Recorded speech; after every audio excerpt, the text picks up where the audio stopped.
great piece of news that just came over the wire only a few hours ago. Women's basketball and basketball period continues at Stony Brook.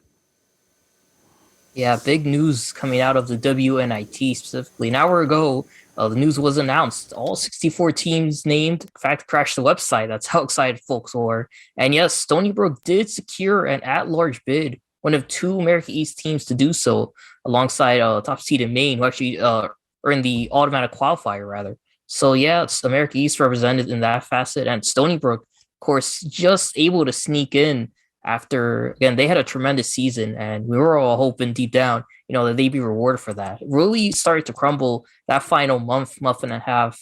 Those final 6 games really weren't reflective of how dominant they were in a lot of the season. And for those players who were still practicing, hoping for a spot, they get their wishes answered with an at-large bid in the WNIT. Find out who they face tomorrow, Matt. Not a moment too soon, because we were a little bit worried, because we thought that the only chance they had was the automatic qualifier.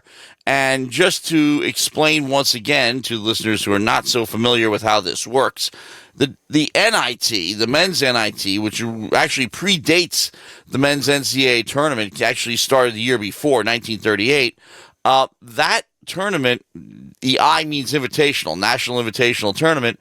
But the important thing here is that the NCAA took it over a few years back. So what they did was they kind of integrated it with the main NCAA tournament by having automatic bids, basically going to, let's say, single bid conferences where the regular season champion, if they falter in the postseason, their season's not done. They get the automatic bid to the NIT. That applies to both men and women.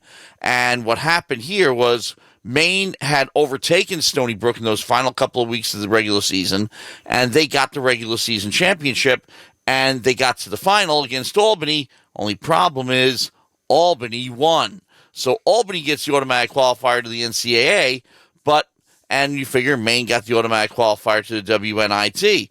Well, Maine did. Maine's going. But they saw it in their heart, the WNIT committee, to extend an additional America East bid, which you would never get in the NCAA, by the way, to Stony Brook as a bit of a, number one, bit of appreciation, as you said, for their performance all year leading up to those final 2 weeks. And I think there's also had to be a little bit of sympathy there for after what happened, what the America East did to them. Yeah, and the Statesman actually put out a great article detailing kind of where their season started to crumble. You find that at SBStatesman.com. And it really was, once the announcement came out, the team started to really falter. And it was funny, it was against Maine where they really started to show those first signs of just crumbling. And just go back to that game in February where they got outscored by Maine 24-8. And the Seawolves, they hustled back and fought back hard, but they still dropped that game. They lost by 61-55. That was on February 12th. That's right. A little more than a month ago. But, yeah, as much as that was possibly a turning point for them, they did win the next 3 games in a row. The problem was when they had 2 more games to lock down the regular season championship versus UMass Lowell, then at Albany, they lost by 2 to UMass Lowell on the road and lost by 1 to Albany to close out the season. Yeah, and the UMass Lowell loss, I think, hurt even more because obviously we know, Maine is a really good team. Albany, obviously, they proved they're the best team in the conference following the tournament. Well, that's another thing. It was the standings were a lot tighter, even though Stony Brook had a great record. Albany was definitely on their tail, and so was Maine. Yeah, and but even Vermont was. Yeah, and for just going back to Stony Brook, just looking at the net rankings overall, they were way better than the rest of the conference for a lot of the season. They were around the high 80s, low 70s, which is pretty good. It's on the outside looking in for the March Madness tournament itself. But for that loss with UMass Lowell, they were up 9 entering the fourth quarter, and they lost it in that fourth quarter, allowed the Riverhawks to go on an 11-2 run, and their net rankings just plummeted since then. And they finished just barely in the top 120, finishing at, I believe, 116. So, yeah, as you said, barely making it in. And, a lot of their hard work was almost lost there at the end. But, they did just enough and defeated some pretty good teams at the start of the season, including that win against ranked Washington State at the time to earn their spot in the WNIT. Yeah, Ken, I think that's probably where they get rewarded. It really probably is more of the 5 wins against or the wins against the Power 5 teams early on in the season that they're getting rewarded for right now. St. John's, Rutgers, Washington State, those are the kind of wins early on. And I do agree with you guys that they did stagger down to the finish line there of the season, understandably so. But they get rewarded for, a good non-conference schedule and wins against some big teams. So 23-5 overall for Stony Brook, and that's enough to get them into the WNIT, and deservedly so. Yeah, that's another thing too, because they have a pretty good record. And looking at some of the other teams, some of the other names on this list, Stony Brook has a better record, definitely in terms of win percentage, than a lot of these other teams. Like Vanderbilt, San Diego 16-14, Ohio 15-14. Some of the teams that are in their automatic qualifiers, like Columbia at 22-6, Maine obviously 20-11, Marquette at 21-10. In terms of just looking at records, UCLA finished 14-12. Stony Brook did a lot better than a lot of these teams. And obviously, as you said, I think the strength of opponents definitely played a factor. But it's great, I think, just for the players to get those opportunities and those seniors. There's a lot of them on the squad. For sure, the graduates, Leah Mori-Wool, India Pagan, Mackenzie Boucher, they're going to get at least one more shot on the court and just to represent Stony Brook and finish out their season, which really the right way, doing it in playoff basketball. You know what I also like? I'm just looking at the bids like you guys are, and while yes, the AQs, ACC, Big South, Big East, and all the other power conferences sent teams to the tournament. The important thing here is among the at large, they didn't necessarily throw more bones to the power conferences. The mid-major conferences got a lot of attention, and I think that's a direct result of, giving the mid-majors a little bit more credit than they would normally get looking for at-large bids in the NCAA. Mm-hmm. And when you think about it, too, we're going to get into this in a little bit. On the men's side, the Big Ten sends 9 teams. Yeah. Okay. Who else is there? The NIT is going to get the 10th best team in the Big Ten. I know there's more than 10 teams there, but still, it starts to get a little ridiculous. So throwing a bone to the mid-majors and giving them some credit and getting them into a legit postseason tournament, and I hate to say this, CBI, I'm still not quite sure what that is other than some way to make money off these teams that they're desperate to get into some kind of postseason. But the NIT does have a history, and even on the men's or women's side. And what it also is, it's a good springboard for a team that's up and coming or a program that's young. And how many times have you seen on the men's side in particular that you would see a team that go deep into the NIT and then have a great run in the NCAA the following year? Oh yeah, it happens almost all the time. Yeah, Now, I think the question at hand for the women as we move forward, obviously we don't know who they're going to play yet. Ken, you were saying that's going to be tomorrow at 2:00, right? Yeah, announcing who they're going to face is going to be by 2 p.m. tomorrow. Now, they have had quite the layoff here, right, the women. So I guess the question is, good or bad for the women, this kind of a layoff? They don't have an opportunity to play in the tournament. In the conference tournament, obviously, we've talked about that at length. But, with that comes rest. So do you think that's an advantage for them as they go into the WNIT? Yeah, to me, usually I'd say it's a bad thing because, again, you're losing that intensity, especially that experience getting that playoff basketball. But in this case, I think it's a good thing just because, A, how poor they finished the regular season, a couple of bad losses, games they should have had in hand, especially, again, that UMass Lowell game. But B, as well, is just getting that rest, being more refreshed than other teams that, maybe played in their, like Maine, for example, they win all the way, ended up losing. But also that this team is experienced more so than I think a lot of other teams that are playing, especially a team like Maine, where a lot of their best players graduated over the offseason. For Stony Brook, they still, as I said, they have a lot of seniors on this team. Erlette Scott, India Pagan, Mackenzie Boucher, Leah Mori-Wool. Those are just the ones that are seniors or graduates, not even including Annie Warren, who's a junior. There's a lot of upperclasswomen on this team that are an essential part of the squad, and especially the offense. So, they have experience playing in postseason action. It's not nothing new to them. So the rest may be a benefit here for a team looking to get their first early postseason win in anything outside of a conference tournament. Yeah, maybe almost like a restart for them.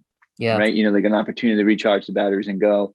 The question I think, Matt, I would have on this one would be, are they going to have their legs underneath them, for a game right away? Do you lose your legs that quickly without playing heavy competition? Well, again, this theory goes back and forth. Clinch the pennant early. Will you be ready for the playoffs? Or sweep the first round of a playoff series? Will you be ready for the next round? It's always a toss-up. Anything can happen. We saw it in the NFL this year too, right? Where the top two number one seeds, got that bye week, and then they're eliminated in the next week. So yeah, absolutely, anything's possible. But here's the thing: we thought that yes, they did falter down the stretch, and those 3 wins they got in a row were 2 against UMBC and 1 against Hartford, and not very good teams in the America East Conference. And then when they went up against 2 decent ones, they lost close games. But we could come up with all kinds of different reasons. Number one, losing the last game to Albany, the eventual champion. Well, Albany was trying to had something to play for. More so, the Seawolves were trying to lock down the regular season championship, but Albany was also jockeying for position too. So, neither team was taking that game lightly. And, of course, the traditional rivalry.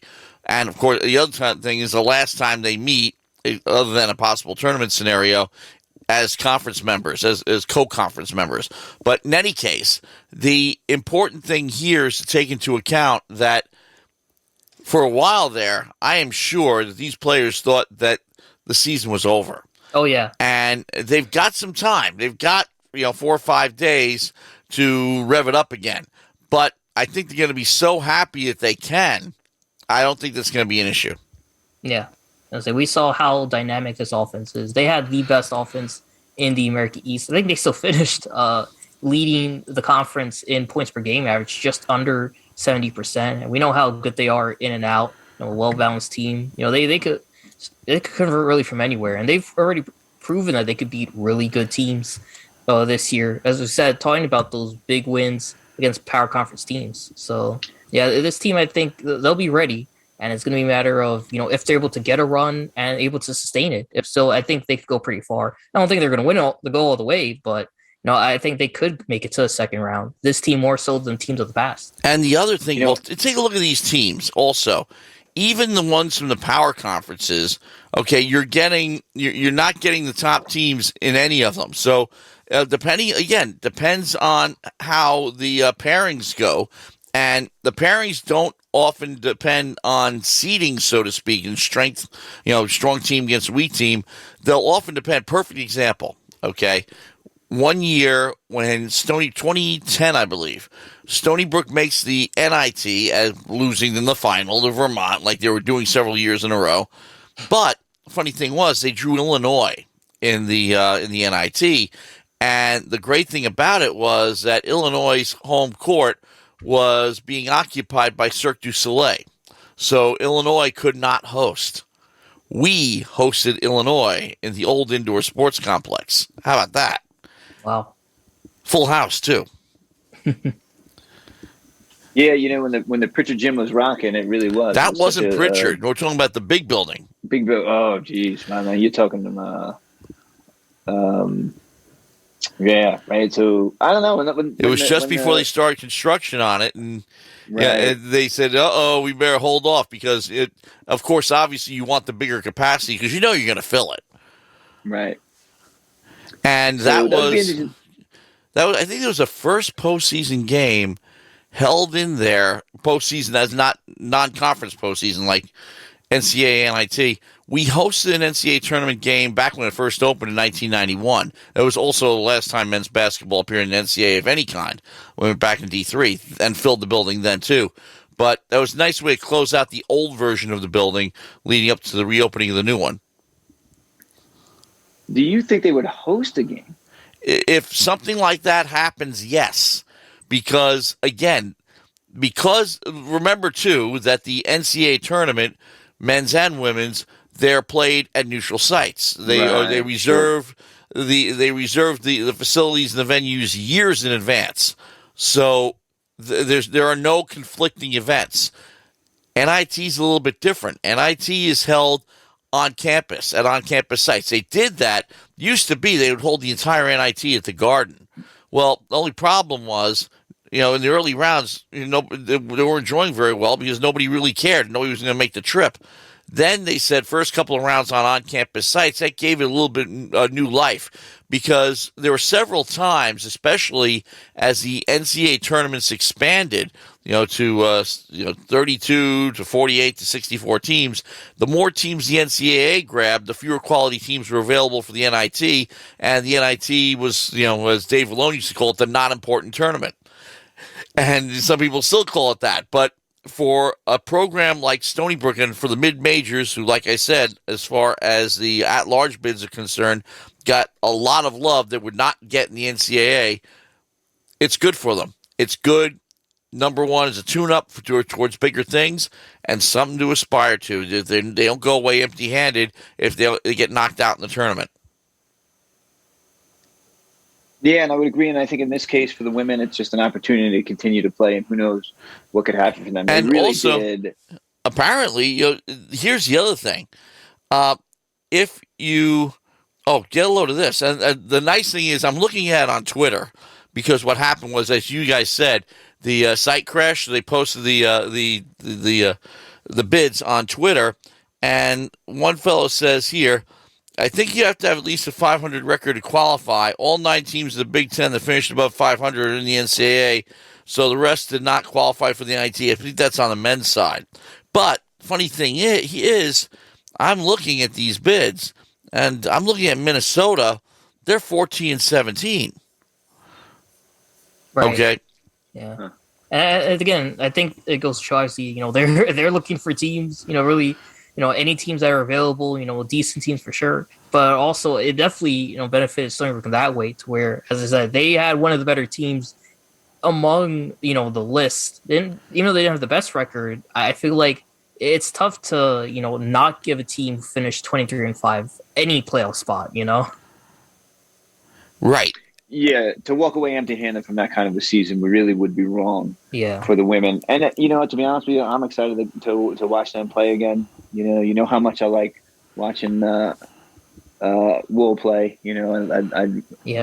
Relish every time she gets to shoot. I love to watch that. Yeah, she's done a really great job this season. I think her individually, I think had the biggest progression from last year to this year, just in terms of how she was used under Coach McCombs and how she was used under Coach Langford. I think her role really evolved under Coach Langford to where she's really dominant inside. Obviously great at grabbing boards, great at shooting threes, which is I think where she really stepped up and shined under Langford's system. But a lot of these women did. Of course, Indy Pagan is always great in the post, but Annie Warren, Gigi Gonzalez, Erlet Scott, that guard trio did such a good job. Especially just defeating opponents really once they crossed half court. Like they had their opponents beat with their speed, their shooting, mid-range shots, layups. They got it all working.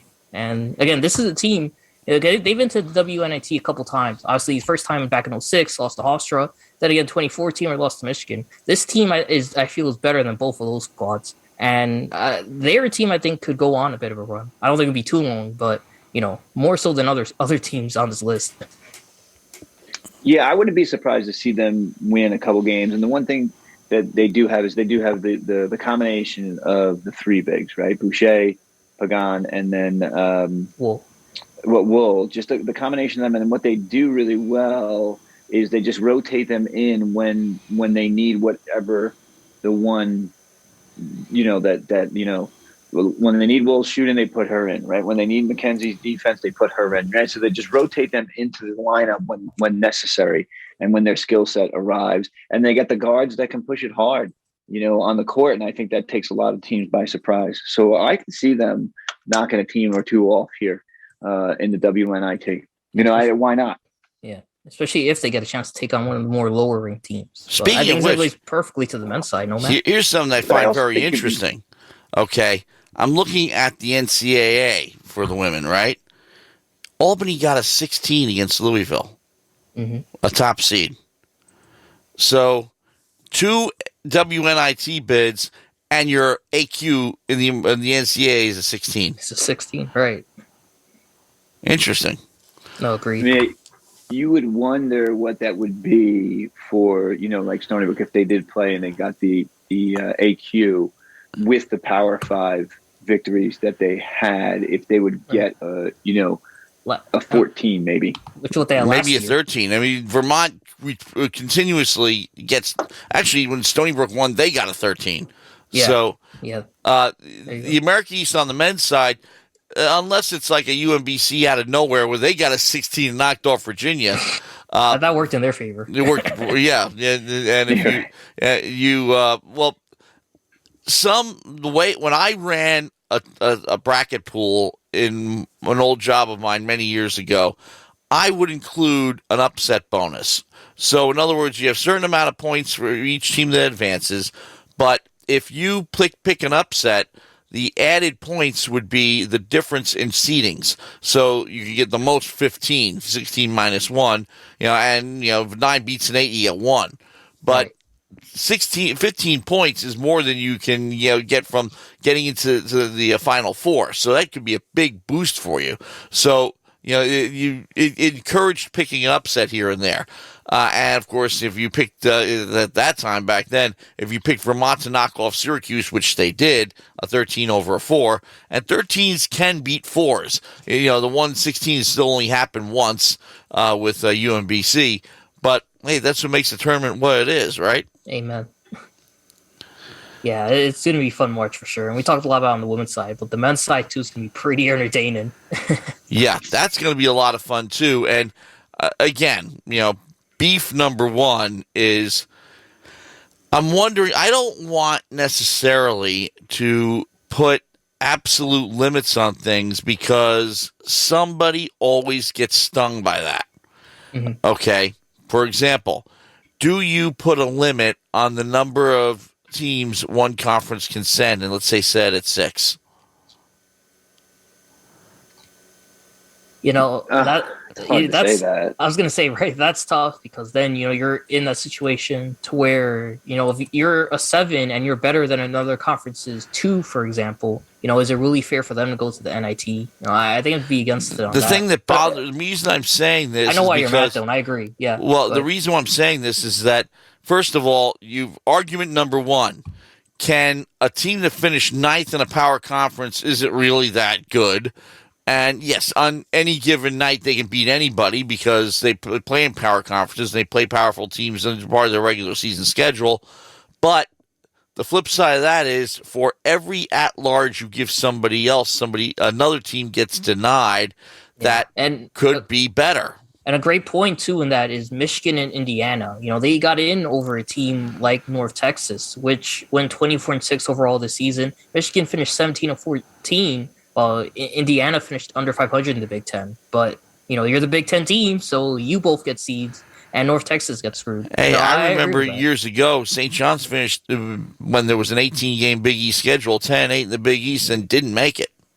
Yeah, that's really the thing too, because it's definitely more circumstantial. But the fact that Big Ten has 9 teams and no other conference has more than 6. It definitely raises some eyebrows. I don't think the Big Ten is that good. That's the other beef I have. Right. I mean, are they a 6-team conference? Yeah, probably. 9, no. Right. No, I agree with that. As fun as those games have been, there's definitely, as I said, teams like North Texas, some in those smaller conferences that because they don't have the name value end up losing a spot to a team that's really only getting in on brand alone, Greg. Yeah, you know what? I was really surprised that Michigan got into the tournament myself. I was not, a fan of the way they played, nor did I like the way that their season ended up as well, too. So I would have liked to have seen it gone to a mid-major instead of them. I also think when you have that kind of a record, right, for Michigan, 17-14, it's lackluster. That's not a great season for them. So you'd rather see a team who's a mid-major who goes, 25-3, right? That's a good season for them, and I think they have they can beat Michigan. They could do something like that. Well, so I don't think playing this to happen. Yeah. Over the past 15 years, I mean, what really started all 15, 16 years, what started all was when George Mason out of the CAA goes to the Final Four. Okay? That kind of sent a message to the world that mid-majors deserve a lot more respect in the NCAA tournament bracket than they've been getting. They still have not gotten it. The CAA certainly hasn't. But, and of course, Mason has moved up to the Atlantic 10. And Atlantic 10 got the shaft, too. They only got 2 bids, seriously? Got 2, right. Okay, so they're going to dominate NIT, though. It's like they're going back to their old habits. And that I really don't like because, let's face it, the one advantage that mid-majors have over power conference schools is that their players play together for 4 years. Mm-hmm. Okay? One advantage that Villanova has, and Jay Wright said even the past couple of nights in the Big East, is that Villanova does not have one-and-done players. And that's why they've been consistently good. And they're a top 10 team this season. Exactly. So, I mean, Calipari, I do have to respect the fact that he does not measure success as a coach by graduation rates. He measures success as a coach by how much money these guys make getting out. Mm-hmm. And when he says the combined value of the NBA contracts these guys have signed amounts to over $1 billion, money talks. Yeah. Yeah, I also think that is for Calipari, and I've seen him say that before. I do think that, though, that is like a justification for how he handles his program. And the university seems to be okay with it. Yeah, and which is really weird because it is a place for higher learning. Yeah, but right? So that is that. I think it's an interesting argument that he makes. I don't personally love that argument. I think that, you're in college, you should get an education as well, too. I understand that, that certain athletes can make a tremendous amount of money playing professional sports. I got that. I get how it works. I get how college sports works. I'm not naive to that. But I just find that rationale by him to really be more of him justifying what he does as opposed to, other coaches who have done it differently and look to get their players to graduate and play for 4 years and things of that nature. Well, also the circumstances are a little bit different too because of the talent level he recruits. Now, you can make the argument that, let's say, for example, and take a look at a Bill Gates, for example. Bill Gates is a college dropout. Okay, I believe some of the other top tech execs are college dropouts because they put together something that worked for them before they graduated. But the important thing here also is that there are you go to college to get an education. In most cases, your education is beyond the classroom. But there are plenty of degree programs, even right here at Stony Brook, that I remember the philosophy department here at Stony Brook. I remember an argument for getting a philosophy degree. A philosophy degree has been a running joke of colleges for decades. What are you going to do with a degree in philosophy? And the argument was, well, I went to school to get an education, not a job. Well, you definitely got an education. You're definitely not getting a job. Maybe a self-guru. Yeah, but... Yeah, life coach. There you go. Hey, some athletes use that. So, and yes, there is a physical education major, so to speak. Okay, their the Stony Brook doesn't offer phys ed courses like they used to back when Greg and I were students. And there was a physical education department where these people were tenured professors. Like you remember Dr. Von Mecco and a few other ones who were there for a long time. But they were retired; they weren't replaced. So. The point here is that there are very technical nuts and bolts type of college degrees, and there are, more esoteric educational degrees as well. And is basketball a major? And you make an argument that for these guys it is.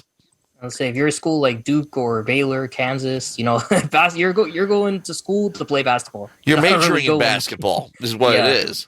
Yeah, you're going to school to play. You're not. And I mean, the journalism school is the same way. I mean, before there was a journalism school, I would advise people who had any kind of type of journalistic inclination, who are writing for Statesman or here at USB, in lieu of a journalism degree, go for English and history, because you need to be able to write and you need to be able to know what you're writing about. So, and I still believe that, journalism students should take those courses as electives if they're not required, because you still need to be able to write. You still need to be able to know what you're writing about. But most journalism classes, as Ken, you will attest, are more hands-on and more technical. Right. Yeah. So, I think we got off on a good. This is a good argument for another day on this one. But hey, this is how they kill time on 5-hour talk shows. We only have 2, unfortunately. I will say before we wrap up the March Madness talk, gotta talk about Stony Brook connection from Steve Feichel and his Rutgers squad. That's a good call there, Ken. He got the play-in on the 11 seed, but he got in. Incredible. Here's what I don't understand. Why are the 11 seeds playing in that play-in game? I think it's because of all those bubble teams that keep getting knocked out. Because what happens is, take a look at all of those seeds. From 12 on down, they're almost all automatic qualifiers from mid-major conferences. Right. So the mid-pack teams, and of course the 6, 7, 8, and 9 in the Big Ten, they would get knocked out of those bids because the AQs go there. So, Rutgers gets to play in on the 11 because they are better than, let's say, Vermont. But on the other hand, they still not good enough to merit their own seed. So right, we think. But this has been a weird season for the Rutgers, man. First off, first time to go back since the 70s, which is incredible. Hats off to him. But this team, mind you, they had poor non-conference strength, had some really bad losses against weaker teams, still managed to beat Purdue, Iowa, Wisconsin, Indiana, Illinois, Ohio State. This is a team that when they're hot, they are rolling. Yeah, it's the wins that get them certainly into the tournament for sure, right? So, congratulations to them. And also, I think it's also, like you're saying, Ken, it's about doing it a couple years in a row now, right? This is not a one-hit wonder, you're going to say, for Rutgers right now. Now, if we can put our orange off to the side for a second. As in Syracuse? No, I mean, excuse me. We could put our red off to the side for a second. Okay. Because we have to talk about that too, but keep going. What about Vermont? What do we think from Vermont as far as, they from start to finish here was the best team in the America East this year. Can they make some noise in the tournament? Against Arkansas, they even said during the selection show they could. This is the best shot, I think. And I think, too, with that in mind, with UMBC obviously upsetting Virginia, anything is possible. And I think this Vermont team is probably, it's definitely one of the, if not maybe even the greatest representation the America East has sent to a March Madness tournament. This team finished 22-1 since late December. This team was on a roll the entire time, as you said, virtually the entire season. They outscored their opponents in the postseason by over 36 points. This is a team that has an incredible offense. And honestly, under John Becker, they've had a really strong past several years. Now, if they beat Arkansas, then it's UConn or New Mexico State. You would imagine that it's going to be UConn. Can they put up a fight against UConn? UConn's pretty good. Okay, I saw them at the Big East tournament, and they went deep, and you can't write them off to go a couple of rounds. But of course, anything can happen. And as Ken said, this Vermont team is probably the most talented they've had in a while, because they just ran. Look what they did to Stony Brook; they just ran over them. Yeah. They played Stony Brook's game, but better. You know what I mean? Like honestly, watching it, I was kind of insulted. Like, if I was a coach on that team, I would have been insulted seeing someone run my offense, really run my style of play do it even better than me, and just, you know what they're bringing to you and you still can't stop it. Especially, from 3-point range. The old Vince Lombardi philosophy. Yep. Our playbook isn't very complicated, but we run it better than everybody else. That's right. That's really what the Becker system has been. But for Arkansas, though, I do want to point out, they have a really great player in J.D. Note. He's great at scoring and rebounding, but scoring especially, averaging over 18 points per game, also defending as well. Not as good as Jalen Williams. He averages just under 10 boards per game. But those two are a very scary dynamic duo. So Arkansas, obviously, I think, has the players, the talent, better than Vermont. But as I said, this Vermont team to me, they got a better shot at pulling off an upset than any team that preceded them. It's interesting because I think when you're Vermont here right now, you're kind of saying to yourself, as the season is rolling on, I think their goals change, right? So early on in the season, they got to be saying to themselves, okay, we want to win the America East, we want to get into the NCAA tournament. But as they are blowing through the America East, they've got to start revising their goals and saying to themselves, okay, this is where we want to be as a team, when we get to the NCAA tournament, because this is what we want to do when they're in the NCAA tournament. Just ask the women's lacrosse team. They deal with that every year. Yeah. And I also think with Vermont, which I think might be pretty interesting, is would they had gotten into the NCAA tournament if they had lost in the America East final? No. I don't know. I don't think so. No. Just looking at the top tier that they played this season, like you look, it's divided in quads, and against quad 1 opponents, they've went 1 and 2, and a lot of their teams were against, as we said, mid-major squads. So the schedule, I don't think, was really outstanding, but it's really based on what they've been producing on the court. That's really dictated their seeding so far. Hey, the easy reason I say this is because it's from experience. I mean, during that stretch under Steve Peichel, where the Seawolves were making the final every year, were they better than the teams they were facing? Probably, because they were the regular season champion, but they got no love whatsoever. Straight to the NIT with them. Okay, the America East, at least in men's basketball, I'm not going to say never, because anything can happen, but it's highly unlikely we will ever see the America East get multiple bids unless they, go whole hog. All the schools go whole hog to upgrade, and they have upgraded. Okay, they couldn't eke out 6 years ago when Stony Brook first joined. No matter who won the America East, they couldn't eke out better than 16. I think Hofstra under Jay Wright, I think, did a little bit better. Okay, when he had Speedy Claxton, got there multiple seasons, but anybody else, and of course, anybody not named Vermont or Stony Brook got a 16. So we know that. We know that the conference was ranked among the bottom 3 in the country for a long time. And that was an effort by Amy Huchthausen when she was commissioner to improve upon that, and she was able to do that, I think, much more consistently. But look on the women's side, there are 16. Had Stony Brook participated in one, like we said earlier, maybe not. But the America East is not getting any love. Now, the big question I have, and one of the reasons why I, among many, have a big beef with the Big Ten getting 9 bids, is that, we're going into the Colonial next year, and the Colonial is notorious for getting no love from the selection committee, because they never sent 2 schools. I think they may have done it maybe once, but it's rare. It's less rare than the America East, but it's still rare, and that conference is much better, and still gets no respect. And look what they did to the A-10. A-10 routinely sends 3 or 4. They got 2. Right. Yeah, I mean, it's always funny because you're trying to figure out what those conversations were in that room when they were making it. And when I listened and watching today, it was almost seemed like they had it down pat yesterday what they were going to do. Unless there was some sudden upsets or something like that, they made it sound like it was cut and dry for them. Now maybe that's what they have to say, right? To get rid of some of the some of those, complaints that people do have about the brackets.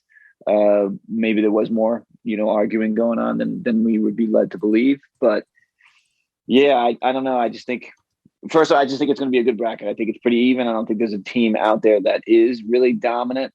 one over the other. And I would agree with Matt, what you're saying. I don't think the Big Ten is that kind of a dominant program either. I know the ACC is down this year. They're not as good as they've been in years past, but I don't think the Big Ten replaces them in that scenario. Let me read you a tweet. And this is actually submitted to Mid-Major Madness, and I'd never heard of this site until now. I just picked it up on Twitter when I did a search for the bracket. And the guy's name is Chris. And by the way, Hole in the Rug is his handle in case you want to see whatever else he submits. But this is an interesting submission because I think it definitely shares he shares the sentiments of a lot of fans of mid-major or even slightly above mid-major conferences, as he's about to cite here. He says, I quote, "I hope every mid-tier, barely over 500 in conference major, quote-unquote, conference team gets blown out or to get blown out of the water because screw them. I want UAB to go on a deep run because CUSA, Conference USA got the shaft too, is undervalued. I want Texas Southern to shock the world and beat Kansas because I love Johnny Jones." And you're going to see that sentiment all over social media. Fans of, the American got no love either. UConn, and again, we've touched on this argument before, but I will beat it to death because UConn proved it to be true. And Jay Wright just said it last night about Villanova. The reason why Villanova has been able to stay good for so long is because it plays in the Big East. And UConn went back to the Big East, and they floundered in the American. They were losing relevance. They had talent. They were a decent program, but getting back into the Big East woke them back up again. And now they're back to being what they were under Jim Calhoun. Now that Danny Hurley is coaching, and he's an old Big East guy. He's a Seton Hall guy.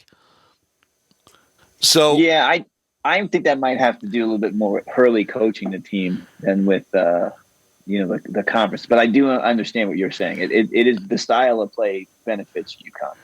In the Big East, it benefits UConn. I do believe, yes. Would UConn be good in the American now under Danny Hurley? Sure. Would UConn be? I still believe that UConn is better still because they're back in the Big East rather.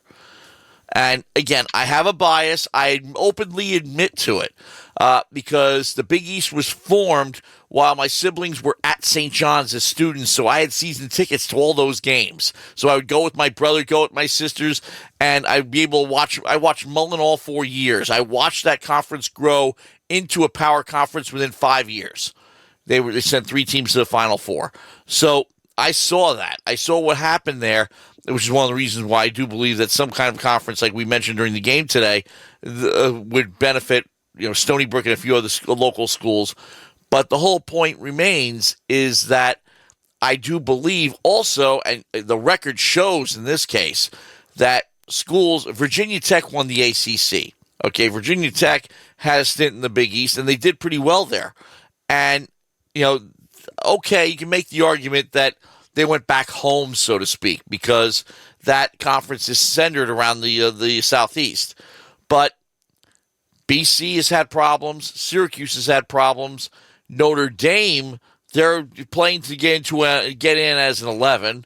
Notre Dame was stomping all over everybody in the Big East when they were there. And again, geographically, they're out there, but so is Xavier.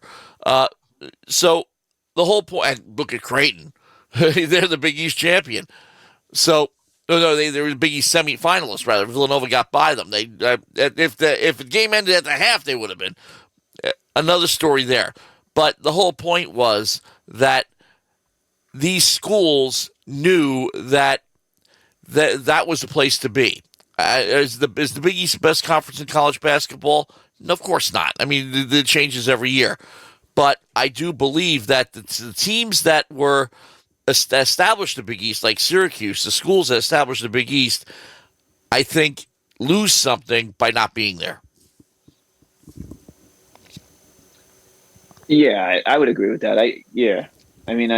I'm a fan of the original Big East as well too. I was a little little younger than you, but I do remember those days, and I do remember when St. John's was on the back cover of Newsday when they were winning. On the cover of Sports Illustrated, not the Jinx one with Felipe Lopez as a freshman, with Billy Goodwin sitting in the basket in the hoop with a big "We Are St. John's" poster holding, St. John's, the Beast of the East. I have that issue of Sports Illustrated. My brother and I, because he was a student there at the time, I was still in high school, and St. John's was, and again, trying to explain to a generation later that, Syracuse was not a cornerstone of the Big East. They were a bit player. That thing was built around Georgetown, St. John's, Villanova, and all the other schools later on joined to get a piece of the pie. But and Providence, Dave Gavitt, and Boston College too. And that was the whole point, because those schools were okay. They would, go into these ECAC type conferences and, maybe occasionally get into an NCAA, but usually end up at the NIT. That's why St. John's wound up with a bunch of NIT wins. But the point was that they weren't getting the national prominence that the markets they were in really deserved. And that was Gavitt's concept. The Northeast has the largest media markets in the country, and we all know where they stand in college football. If there was they tried it in college football and it didn't quite work out. But in college basketball, the Big East was in its original form and then did it again with just the Catholic schools. They did it again and were just as powerful, just as strong as they were when Syracuse was there. It's like they don't even need Syracuse anymore. Syracuse has to beg to come back. Yeah, and I think the Northeast is a basketball area. It's not a football area, right? So to surround the conference for around the Northeast to play basketball, I think just makes sense. It's just kind of like the sport of the area. And I would agree. I think it would be better for Syracuse basketball if they got back into the Big East. But with football, and that drives all the money, so that's where they're going to stay, is in the ACC. And you do forget that Notre Dame was in the Big East there, as NBC in the Big East as well too, right? So, kind of like the glory days there of the Big East. Yeah, for sure.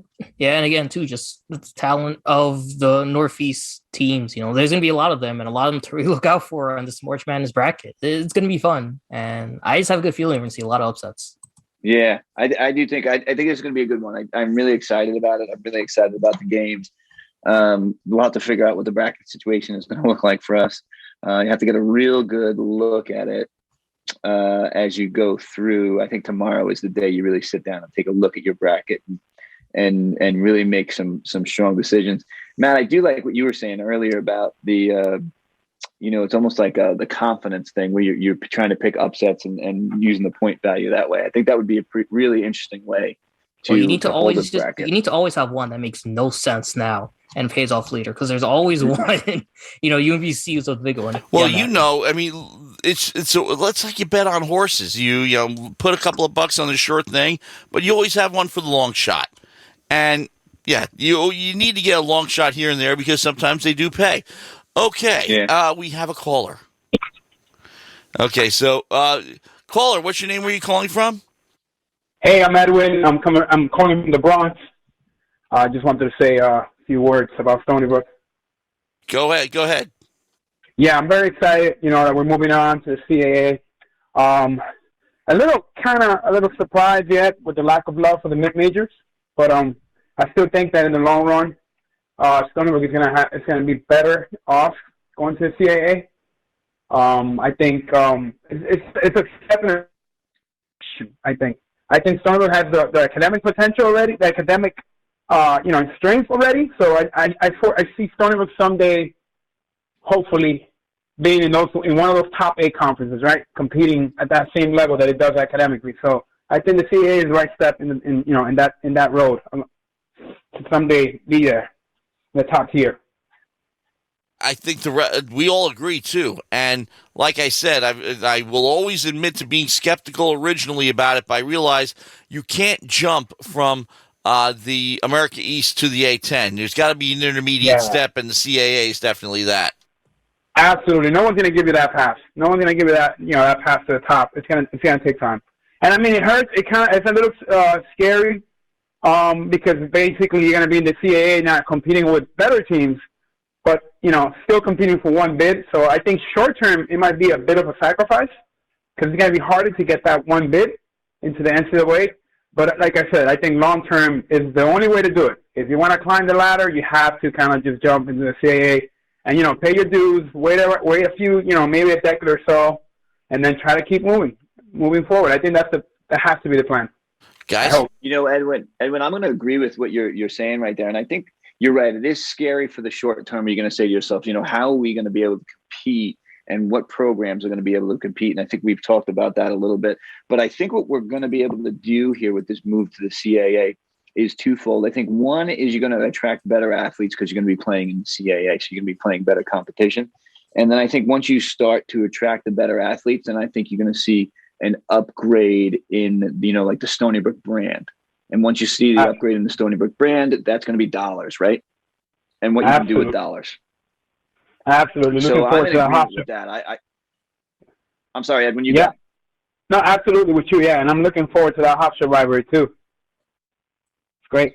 Yeah, I think that's going to be a fun one. It's just a nice, fun, natural rivalry, both on Long Island, right next to each other. And I also think you add into that a little bit when you start to get some players from the tri-state area that know each other that are going to Hofstra and to Stony Brook, no matter what the sports are. I think that adds to it as a player as well, too, because somebody who's playing at Hofstra, somebody who's playing at Stony Brook, and it kind of adds a little bit to that, little fuel to that fire. Yeah. And then if you think about it, lacrosse, too, wow, that's going to be fun. That's going to be fun to have that library in lacrosse. You know what? And again, Greg and I will talk about this later when we start talking about the men's and women's lacrosse teams, because the women will be playing Hofstra on Friday, by the way, at Hofstra. We're going to bring that to you on USB. The important thing here is Hofstra actually has hit a rough patch in terms of their men's lacrosse program in particular. And I think, believe it or not, that having Stony Brook in the conference with them will wake them up. Yeah, it's gonna give them a nice bump, absolutely, because an interest, and just competing with one of them. And that's what, honestly, I'm sure that's what draws the fans, and in a way the athletes. You want to compete with regional rivals. You want to feel like the game means something, right? So having that natural rivalry across, I'm sure is gonna help programs, right, compete. Draw those athletes and be like, you know what? This could be a fun, the CAA, having the CAA overall, because the CAA is a much better, I think it's significantly better than men's lacrosse. So I think having that, that rival right there, right across, it's gonna bump both, and mostly Hofstra, because they need it. I think they need it a lot. So tell me something. Who do you have any Cinderella teams in the men's bracket? Right now, that I'm rooting for particularly? Yeah. No, you know what? I'm a big Stony Brook guy, and otherwise I root for the Big East. So I'm not gonna lie. I did go to the Big East tournament. Chicago Smolov. So I went to the Big East tournament for all the sessions, because I'm here in the Bronx, right, 20 minutes away. That's great. I was there too. So that was fun. Cool thing. You guys said the Big East. You were talking about the Big East too, and it's pretty amazing how these teams leave the league and they drop off, and you get back, and all of a sudden you get re-energized. There's something about that brand that is really powerful, and there's no doubt. I mean, you've seen it already. You know what, Edwin? You brought it up with the Hofstra Stony Brook thing, and then I'll piggyback into the Big East with the same point. Mm-hmm. One of the rivalries is going to be between the coaches between Hofstra and Stony Brook, and that's going to kind of fuel a little bit as well too. Listen, when you lose a recruit or a prize recruit and you lose it to Hofstra, or if Hofstra loses it to Stony Brook, that adds a little fuel to the fire for the coaching staffs as well too, and that energizes the coaching staffs as well. So I think when you take that from what I think is going to be exciting about going into the CAA and you put it into the Big East, I think what happens there as well too, you're all going after the same players, and as you're going after these players, it matters when you don't get them and they go to a Big East school, because you're going to be playing that Big East school constantly. And the same with the CAA. If Stony Brook gets a player that Hofstra really wanted, it might hurt you a little bit, but now it really hurts you because it's a conference loss. So it matters more, and I think that's part of the energy. Yeah, and it's a light in the Yeah, it's a light under the butt for the coaches as well too, right? Which I think gets you moving a little bit. Listen, I'm 2 hours away. I always go to the football games. I haven't been able to get to the basketball games for a long time, but I'm really considering getting season tickets now because I'm really excited. I know, and I know Stony Brook needs that support. If we're gonna go to the CAA, like I tell, I was part of that generation. I graduated in 2012, so I saw the Stony Brook that men's basketball really climbing. And I'm part of a fan board that we have. I'm saying, listen, we gotta own it. The fans gotta come up and they gotta support the team, because that's what it's all about. We need more season ticket holders. We need more fans, and that's the only way we're gonna grow. So I'm really considering all the way from the Bronx getting season tickets and at least committing to go to half of the games, because honestly, they need that. They need that love. Well, and Stony Brook's doing the right thing. Well, get them now, because I'm sure there are a lot of people out there who feel the same way you do. Yep. I hope so. They need that love. They deserve it. What's fun about the Stony Brook games is that, first off, you're right there, so you're right in on the court side. There's not a bad seat in the place, and when the place gets rocking, it's a great place to watch a game. So it really can be a good arena to watch the games, and like you said, we want to see some of these natural rivals, come up again as well too. So that's going to be fun to get that going. I am going to, I don't know if this is going to be shocking or something like that, but I would like to see, even though everything that's transpired with the America East and Albany, I would like to see Stony Brook continue to play Albany in all the sports in the non-conference game, because I do like that SUNY rivalry piece as well. I don't know how you guys feel about that. I was going to say that right now. I like that too, yeah. But yeah, I mean, Albany, go ahead. Here's something that you might find interesting. On Facebook, how they will always bring up memories of, what you posted on a certain day. And just yesterday was the 6th anniversary of the Stony Brook's lone America East Championship. Jameel Warney basically took the game over. By the way, WUSB Stony Brook, we're at the top of the hour. And I published a picture of a packed Island Federal Credit Union Arena, and we were all there covering the game. And the important thing there is that I remembered how, and Greg, I'm sure you were there sitting in the seats, how electric the building was. And I'd seen that in other venues. I've seen that in pro venues. I've seen that at the Garden during the Big East. I've seen it for St. John's and for UConn and for Villanova and so on and so forth. But that was really the first time I'd seen that level of electricity in that building at Stony Brook. Yes, Pritchard rocked, but yet twice as many people. And you could feel it. Yeah, as a matter of fact, I was there at that game as well, too, right? And so I was part of that group that was kind of rocking and rolling in there. And I would agree with you. And when they're good like that, and they, what it was? I think it was the buildup of a couple years of frustration that led to that feeling that night as well, too, where it was like so many times you were like, oh, so close, and we just didn't make it, and it just didn't happen. And then that night when it did, it just was kind of like, almost like cathartic for that to occur, right? It was like the lid blew off the building. Yeah, it really was. It was cool.